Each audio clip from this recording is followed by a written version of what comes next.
Hi, I'm Yash Athma. I go to Fremont High School. I had the idea a few weeks ago to make a robotic hand which takes the input of whatever you're doing, whatever motion that you're doing with your hand, and replicate that in a robotic version. Over those few weeks, I recorded myself in the progress that I made. Here's what I did. Here's my second design of the input robotic hand. It's still a glove. The main changes that I made was I added linear sliding potentiometers instead of rotating potentiometers, just because of the displacement of your fingers when you pull it down, it's straight. So it only makes sense that our potentiometer is a rail that moves up and down and not necessarily rotating. It was overly complex in the first design, so I changed that and it works a lot better. I'm still getting problems with tension with the fishing line attached to the potentiometer because I attached it at first with a lot of slack. So to get rid of that, I added bridges, which just gave its own set of problems. So when I pull my finger down, it tries to take its own shortest path and it starts rotating around the fingers. So I definitely want to use one constant piece of cardboard.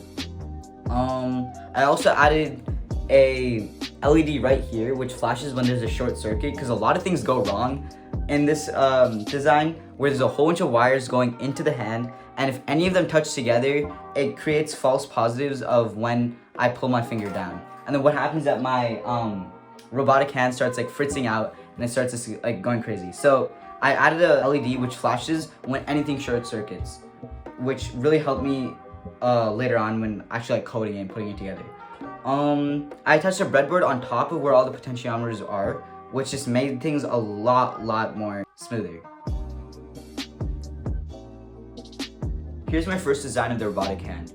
We have that glove which uses potentiometers to return back a number from 0 to 1023, and that number is then just factored to 0 to 180 to go into a servo, and this servo is attached to fishing line, which is attached to the end of the fingertips. And these fingertips are just foam, it's electrical tape, and they're all attached with springs that represent joints. So when a servo is pulled, it's like a finger, and it's all internally wired. And I'm really proud of this design, and I definitely want to move forward with it, but I do want to add extra joints, because in your finger you have 3 joints, and right now we only have 2, because we only have 2 springs. So we definitely need to add another joint underneath here. And I also need to make the lining inside of the actual hand more smooth, because the fingers like to get caught. And I also need to add more powerful motors, because as of now, when the motors are running with their 5-volt input, it doesn't want to rotate the finger all the way, and I just need a lot more torque and a lot more strength in general. But I think the design is here, and I definitely want to move forward with the fishing line attached to the ends of the finger, just because it's a lot more simple than adding stepper motors to each individual joint to rotate it like other robotic hands do.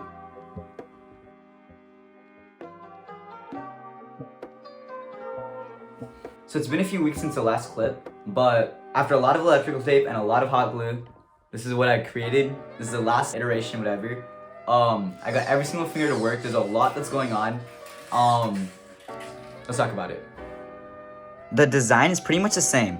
I kept the servos, which still pull on the fishing line, which still pull on the fingers. I tried to make this as realistic as possible with a forearm with servos inside of it. I couldn't really figure out another design that wasn't too complex. You can see that I added another knuckle, which really makes it look realistic, and it really just looks a lot more like a finger. The biggest change I made by far was that the entire arm moves, and I created a little control board on the side. The whole thing can rotate left and right, and it can also reach down, back and forth.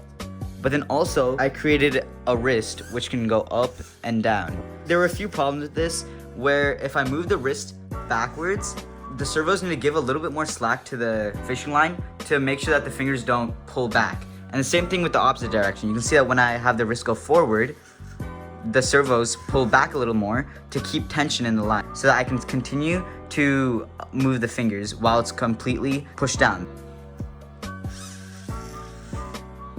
This still isn't the smoothest. Obviously there's springs that I had to use because these servos aren't strong enough to pull it, so I create strings that pull back on the forearm so that it helps the servo pull this forearm back up vertical, because the actual hand itself weighs about 3 pounds. Also, the rotation itself is a little bit iffy. There's a dead zone at 90 degrees that I created, which really just doesn't make it look too smooth. And also the wiring and just the overall look of the hand just really isn't that great.